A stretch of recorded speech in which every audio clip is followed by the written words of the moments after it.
पासरे। अब तो समझ गए होंगे ना बाबू, हम तुमको बुद्धू लगते हैं।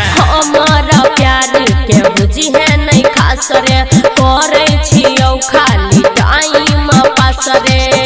निका तोर से पटेलियो वैसे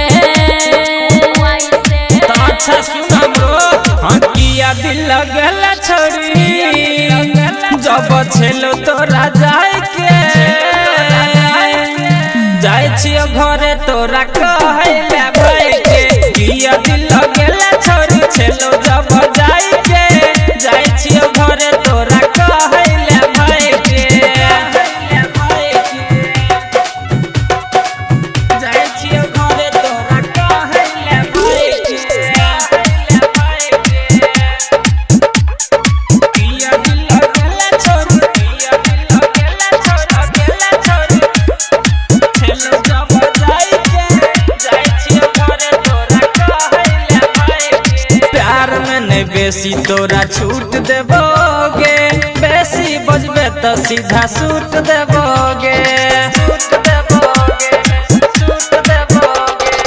ये ना नहीं दे छौरा हमरा तू धमकी, छने में तोहर छोराई देबो सनकी। बच करई है बुझले, दूध दही खेने छिए सदा पीसई रचोयब मलाई के।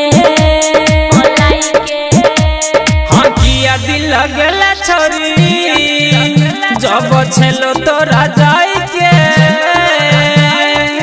जाय छियो घरे तोरा कहले भाई के। किया दिल लगल छोरी छेलो जब जाय के जाय छियो घरे तोरा कहले भाई के।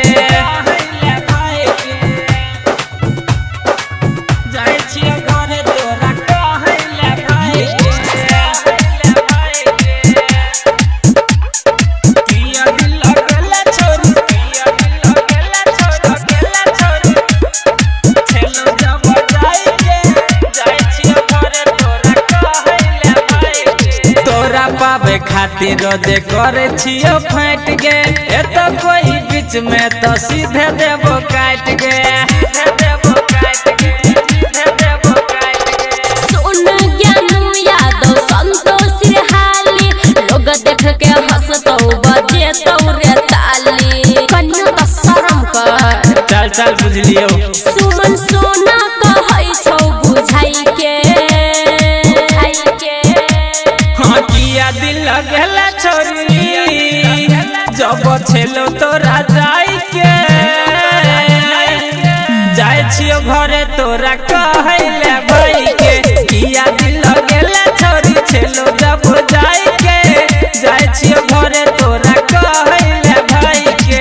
हमारा प्यार के बुझी है नहीं खास रे, करे छियौ खाली टाइम पास रे। निका तोर से पटेलियो वैसे तो अच्छा सुन हमरो, हाँ किया दिल लगल छोरी जब छेलो तोरा जाय के जाय छियो घरे तोरा